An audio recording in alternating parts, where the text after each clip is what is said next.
ability to read numbers. This is a vital skill if you want to build businesses or investments. 2. Investing. Investing is the science of money making money. 3. Understanding markets. Understanding markets is the science of supply and demand. Alexander Graham Bell gave the market what it wanted. So did Bill Gates. A $75,000 house offered for $60,000 that cost $20,000 was also the result of seizing an opportunity created by the market. Somebody was buying, and someone was selling. 4. The law. The law is the awareness of accounting, corporate, state, and federal regulations. I recommend playing by the rules. It is this basic foundation, or the combination of these skills, that is needed to be successful in the pursuit of wealth, whether it be through the buying of small homes, apartment buildings, companies, stocks, bonds, precious metals, baseball cards, or the like. A few years later, the real estate market rebounded and everyone else was getting in. The stock market was booming and everyone was getting in. The U.S. economy was getting back on its feet. I began selling and was now traveling to Peru, Norway, Malaysia, and the Philippines. The investment landscape had changed. We were no longer buying real estate. Now I just watched the values climb inside the asset column and will probably begin selling. I suspect that some of those 6 little house deals will sell and the $40,000 note will be converted to cash. I need to call my accountant to be prepared for cash and seek ways to shelter it. The point I would like to make is that investments come and go. The market goes up and comes down. Economies improve and crash. The world is always handing you opportunities of a lifetime, every day of your life, but all too often we fail to see them. But they are there. And the more the world changes and the more technology changes, the more opportunities there will be to allow you and your family to be financially secure for generations to come. So why bother developing your financial intelligence? Again, only you can answer that. I know why I continue to learn and develop. I do it because I know there are changes coming. I'd rather welcome change than cling to the past. I know there will be market booms and market crashes. I want to continually develop my financial intelligence because at each market change, some people will be on their knees begging for their jobs. Others, meanwhile, will take the lemons that life hands them, and we are all handed lemons occasionally, and turn them into millions. That's financial intelligence. I am often asked about the lemons I have turned into millions. I hesitate using many more examples of personal investments because I am afraid it comes across as bragging or tooting my own horn. That is not my intention. I use the examples only as numerical and chronological illustrations of actual and simple cases. I use the examples because I want you to know that it is easy. And the more familiar you become with the 4 pillars of financial intelligence, the easier it becomes. Personally, I use 2 main vehicles to achieve financial growth: real estate and small cap stocks. I use real estate as my foundation. Day in and day out, my properties provide cash flow and occasional spurts of growth and value. The small cap stocks are used for fast growth. I do not recommend anything that I do. The examples are just that, examples. If the opportunity is too complex and I do not understand the investment, I don't do it. Simple math and common sense are all you need to do well financially. There are 5 reasons for using examples. 1. To inspire people to learn more. 2. To let people know it is easy if the foundation is strong. 3. To show that anyone can achieve great wealth. 4. To show that there are millions of ways to achieve your goals. 5. To show that it's not rocket science. In 1989, I used to jog through a lovely neighborhood in Portland, Oregon. It was a suburb that had little gingerbread houses. They were small and cute. I almost expected to see Little Red Riding Hood skipping down the sidewalk on her way to Granny's. There were for sale signs everywhere. The timber market was terrible. The stock market had just crashed, and the economy was depressed. On one street, I noticed a for sale sign that was up longer than most. It looked old. Jogging past it one day, I ran into the owner, who looked troubled. "What are you asking for your house?" I asked. The owner turned and smiled weakly. "Make me an offer," he said. "It's been for sale for over a year. Nobody even comes by anymore to look at it." "I'll look," I said, and I bought the house a half hour later for $20,000 less than his asking price. It was a cute little 2-bedroom home with gingerbread trim on all the windows. It was light blue with gray accents and had been built in 1930. Inside, there was a beautiful rock fireplace, as well as 2 tiny bedrooms. It was a perfect rental house. I gave the owner $5,000 down for a $45,000 house that was really worth $65,000, except that no one wanted to buy it. The owner moved out in a week, happy to be free, and my first tenant moved in, a local college professor. After the mortgage, expenses, and management fees were paid, I put a little less than $40 in my pocket at the end of each month. Hardly exciting. A year later, the depressed Oregon real estate market had begun to pick up. California investors, flush with money from their still booming real estate market, were moving north and buying up Oregon and Washington. I sold that little house for $95,000 to a young couple from California who thought it was a bargain. My capital gains of approximately $40,000 were placed into a 1031 tax-deferred exchange, and I went shopping for a place to put my money. In about a month, I found a 12-unit apartment house right next to the Intel plant in Beaverton, Oregon. The owners lived in Germany, had no idea what the place was worth, and again, just wanted to get out of it. I offered $275,000 for a $450,000 building. They agreed to $300,000. I bought it and held it for 2 years. Utilizing the same 1031 exchange process, we sold the building for $495,000 and bought a 30-unit apartment building in Phoenix, Arizona. We had moved to Phoenix by then to get out of the rain and needed to sell anyway. Like the former Oregon market, the real estate market in Phoenix was depressed. The price of the 30-unit apartment building in Phoenix was $875,000, with $225,000 down. The cash flow from the 30 units was a little over $5,000 a month. The Arizona market began moving up, and a few years later, a Colorado investor offered us $1.2 million for the property. The point of this example is how a small amount can grow into a large amount. Again, it is a matter of understanding financial statements, investment strategies, a sense of the market, and the laws. If people are not versed in these subjects, then obviously they must follow standard dogma, which is to play it safe, diversify, and only invest in secure investments. The problem with secure investments is that they are often sanitized, that is, made so safe that the gains are less. Most large brokerage houses will not touch speculative transactions in order to protect themselves and their clients, and that is a wise policy. The really hot deals are not offered to people who are novices. Often, the best deals that make the rich even richer are reserved for those who understand the game. It is technically illegal to offer speculative deals to someone who is considered not sophisticated, but of course, it happens. The more sophisticated I get, the more opportunities come my way.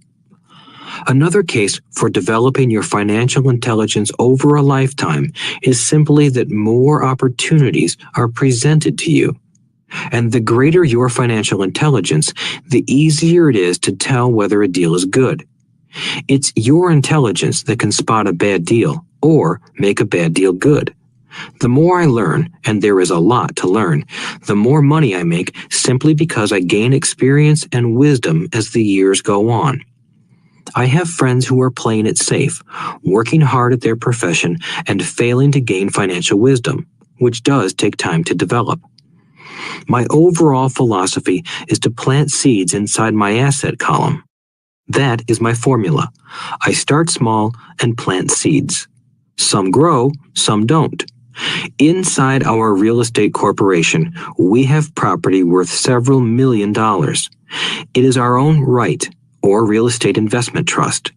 The point I'm making is that most of those millions started out as little $5,000 to $10,000 investments. All of those down payments were fortunate to catch a fast-rising market and increase tax-free. We traded in and out several times over a number of years. We also own a stock portfolio, surrounded by a corporation that Kim and I call our personal mutual fund. We have friends who deal specifically with investors like us who have extra money each month to invest.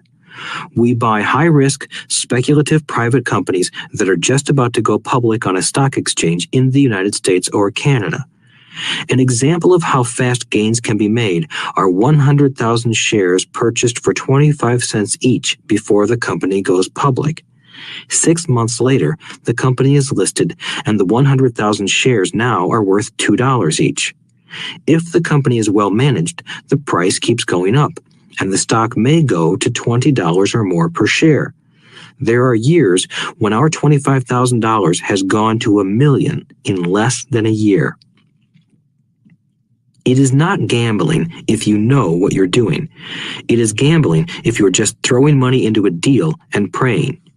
The idea in anything is to use your technical knowledge, wisdom, and love of the game to cut the odds down, to lower the risk. Of course, there is always risk. It is financial intelligence that improves the odds. Thus, what is risky for one person is less risky to someone else.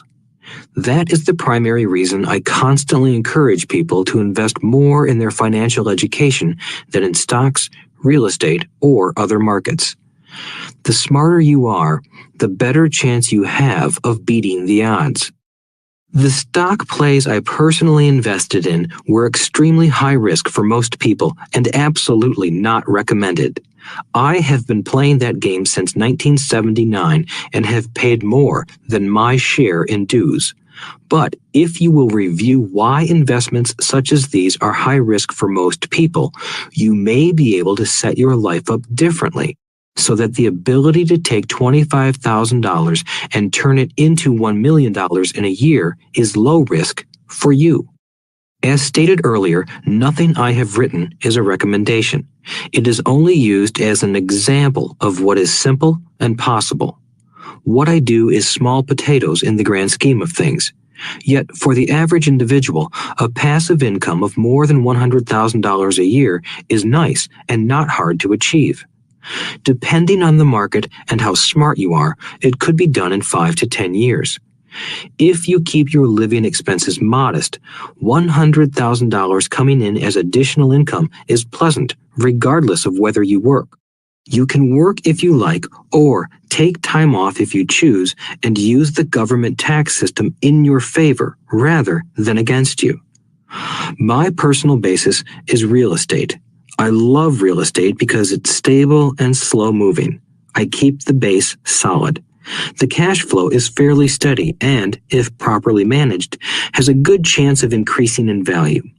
The beauty of a solid base of real estate is that it allows me to take greater risks, as I do with speculative stocks. If I make great profits in the stock market, I pay my capital gains tax on the gain and then reinvest what's left in real estate, again, further securing my asset foundation. A last word on real estate. I have traveled all over the world and taught investing. In every city, I hear people say you cannot buy real estate cheap. That is not my experience.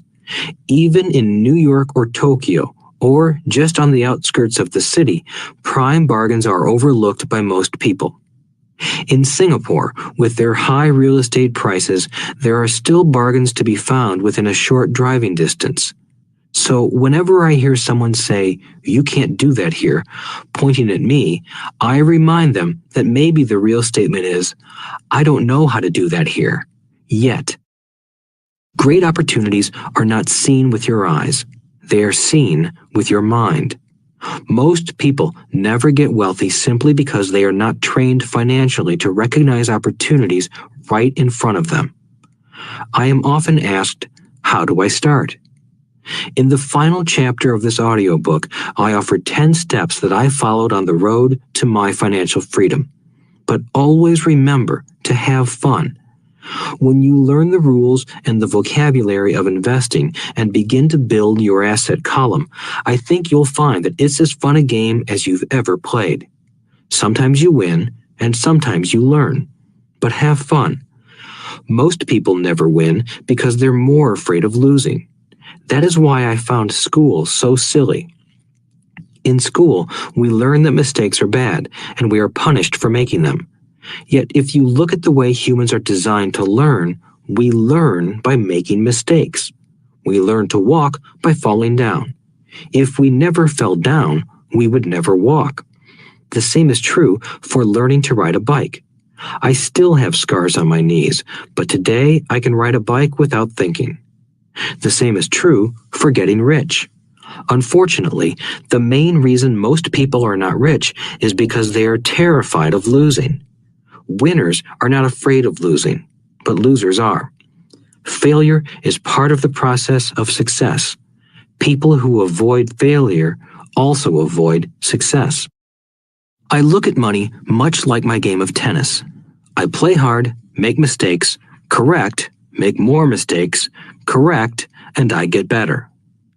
If I lose the game, I reach across the net, shake my opponent's hand, smile, and say, "See you next Saturday." There are two kinds of investors. One, the first and most common type is a person who buys a packaged investment. They call a retail outlet, such as a real estate company, a stockbroker, or a financial planner, and they buy something. It could be a mutual fund, a right, a stock, or bond. It is a clean and simple way of investing.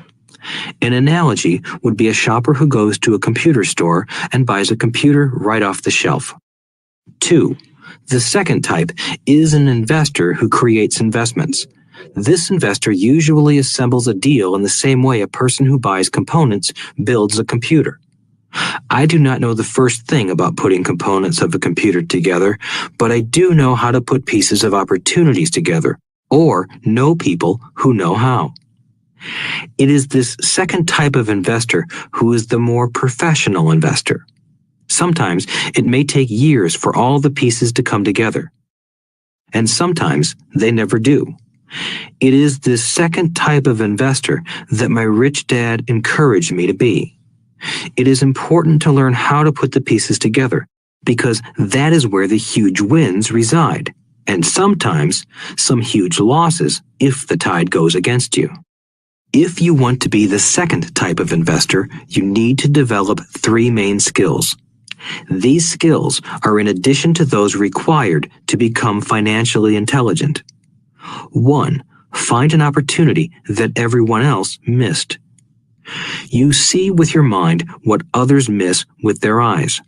For example, a friend bought this rundown old house. It was spooky to look at. Everyone wondered why he bought it. What he saw that we did not was that the house came with 4 extra empty lots. He discovered that after going to the title company. After buying the house, he tore the house down and sold the 5 lots to a builder for 3 times what he paid for the entire package. He made $75,000 for 2 months of work. It's not a lot of money, but it sure beats minimum wage, and it's not technically difficult. 2. Raise money. The average person only goes to the bank. This second type of investor needs to know how to raise capital, and there are many ways that don't require a bank. To get started, I learned how to buy houses without a bank. It was the learned skill of raising money more than the houses themselves that was priceless. All too often, I hear people say, "The bank won't lend me money," or "I don't have the money to buy it." If you want to be a Type 2 investor, you need to learn how to do that, which stops most people. In other words, a majority of people let their lack of money stop them from making a deal. If you can avoid that obstacle, you will be millions ahead of those who don't learn those skills. There have been many times I have bought a house, a stock, or an apartment building without a penny in the bank. I once bought an apartment house for $1.2 million.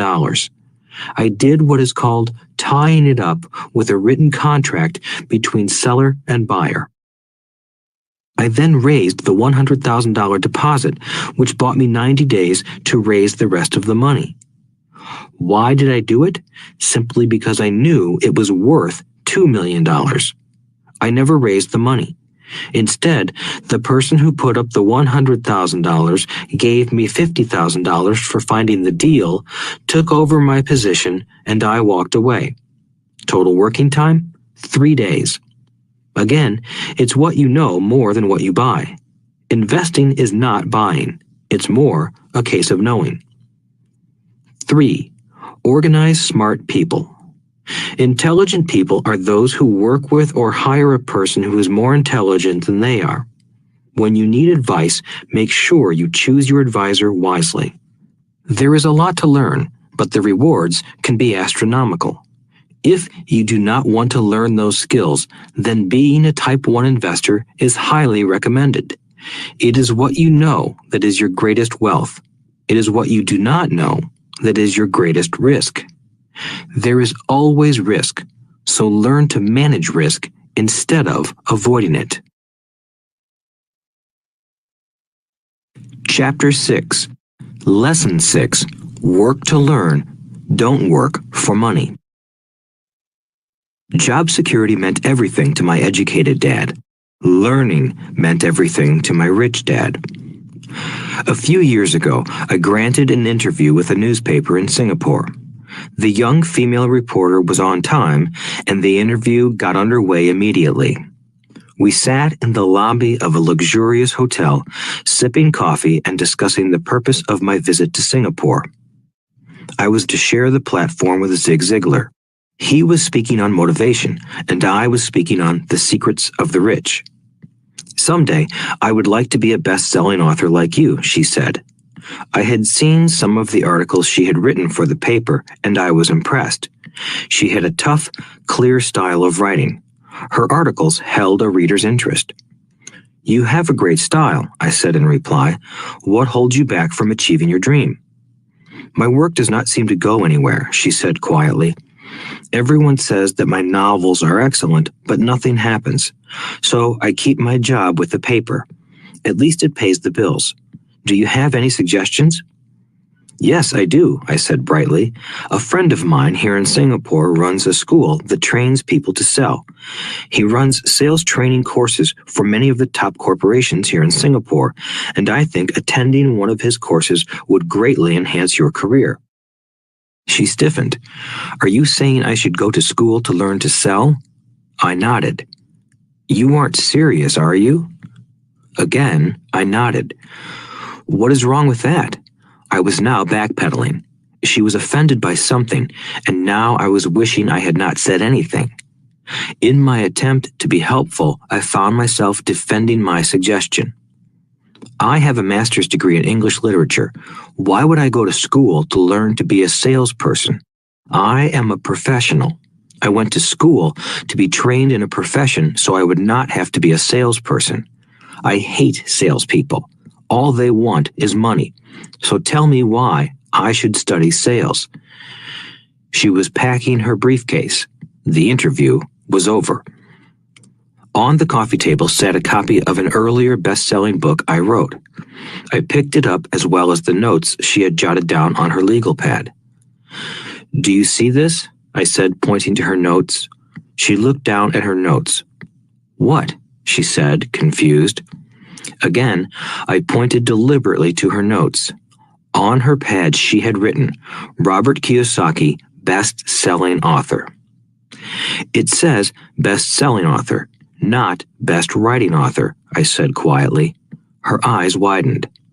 I am a terrible writer, I said. You are a great writer. I went to sales school. You have a master's degree. Put them together, and you get a best-selling author and a best writing author. Anger flared from her eyes. I'll never stoop so low as to learn how to sell. People like you have no business writing. I am a professionally trained writer, and you are a salesman. It is not fair, she fumed. She put the rest of her notes away and hurried out through the large glass doors into the humid Singapore morning. At least she gave me a fair and favorable write-up the next morning. The world is filled with smart, talented, educated, and gifted people. We meet them every day. They are all around us. A few days ago, my car was not running well. I pulled into a garage, and the young mechanic had it fixed in just a few minutes. He knew what was wrong by simply listening to the engine. I was amazed. I am constantly shocked at how little talented people earn. I have met brilliant, highly educated people who earn less than $20,000 a year. A business consultant who specializes in the medical trade was telling me how many doctors, dentists, and chiropractors struggle financially. All this time, I thought that when they graduated, the dollars would pour in. It was this business consultant who gave me the phrase, they are one skill away from great wealth. What this phrase means is that most people need only to learn and master one more skill, and their income would jump exponentially. I have mentioned before that financial intelligence is a synergy of accounting, investing, marketing, and law. Combine those 4 technical skills, and making money with money is easier than most people would believe. When it comes to money, the only skill most people know is to work hard. The classic example of a synergy of skills was that young writer for the newspaper.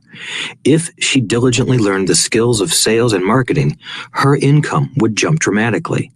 If I were her, I would take some courses in advertising copywriting as well as sales. Then, instead of working at the newspaper, I would seek a job at an advertising agency. Even if it were a cut in pay, she would learn how to communicate in shortcuts that are used in successful advertising. She also would spend time learning public relations, an important skill. She would learn how to get millions in free publicity. Then, at night and on weekends, she could be writing her great novel. When it was finished, she would be better able to sell her book. Then, in a short while, she could be a best-selling author. When I came out with my first book, If You Want to Be Rich and Happy, Don't Go to School, a publisher suggested I change the title to The Economics of Education. I told the publisher that, with a title like that, I would sell 2 books, one to my family and one to my best friend. The problem is that they would expect it for free. The obnoxious title, If You Want to Be Rich and Happy, Don't Go to School, was chosen because we knew it would get tons of publicity. I am pro-education and believe in education reform. If I were not pro-education, why would I continue to press for changing our antiquated educational system? So I chose a title that would get me on more TV and radio shows simply because I was willing to be controversial. Many people thought I was a fruitcake, but the book sold and sold. When I graduated from the U.S. Merchant Marine Academy in 1969, my educated dad was happy. Standard Oil of California had hired me for its oil tanker fleet as a 3rd mate. The pay was low compared with my classmates, but it was okay for a first real job after college.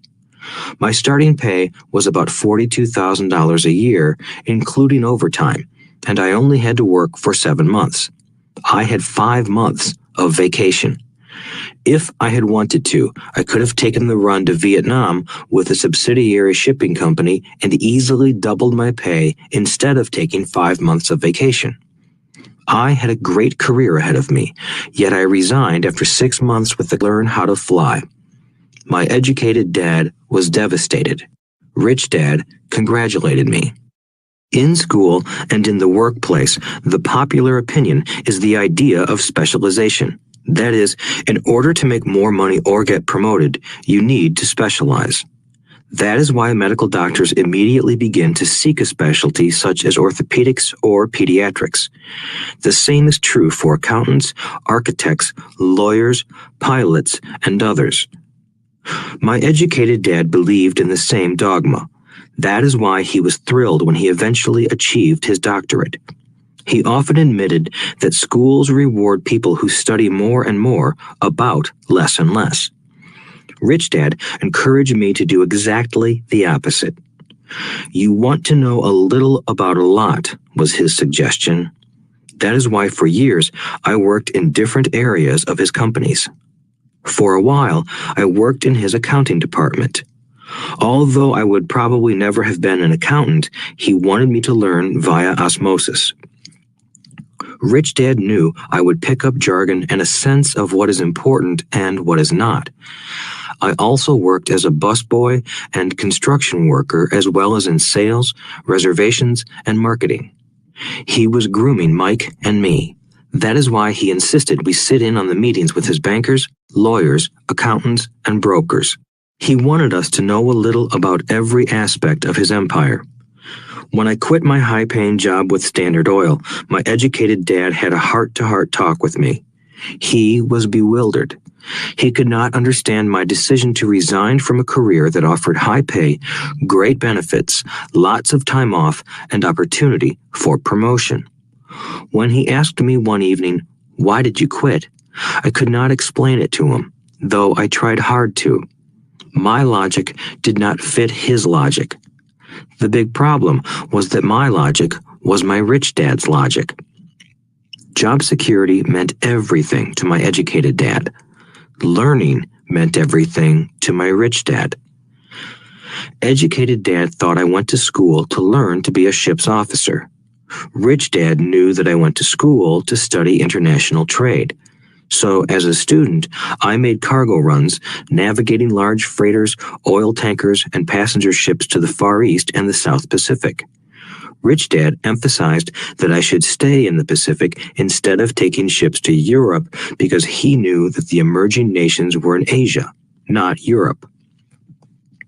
While most of my classmates, including Mike, were partying at their fraternity houses, I was studying trade, people, business styles, and cultures in Japan, Taiwan, Thailand, Singapore, Hong Kong, Vietnam, Korea, Tahiti, Samoa, and the Philippines. I was partying also, but it was not in any frat house. I grew up rapidly. Educated Dad just could not understand why I decided to quit and join the Marine Corps. I told him I wanted to learn to fly, but really, I wanted to learn to lead troops.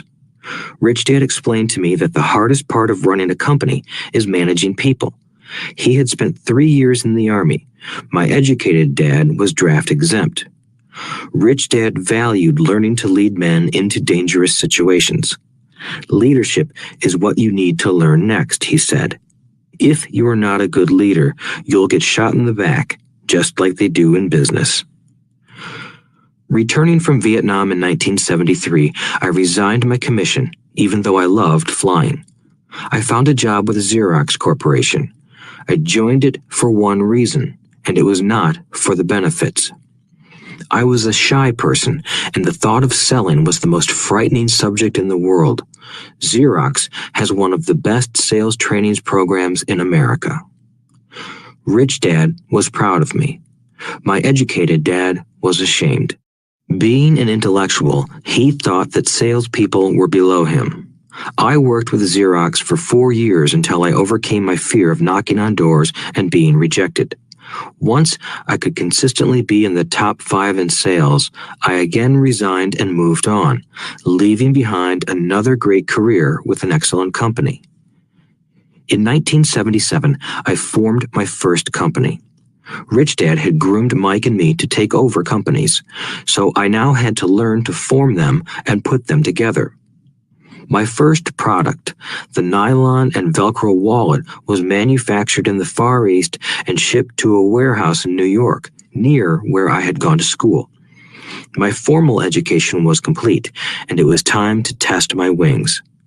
If I failed, I would go broke. Rich Dad thought it best to go broke before 30.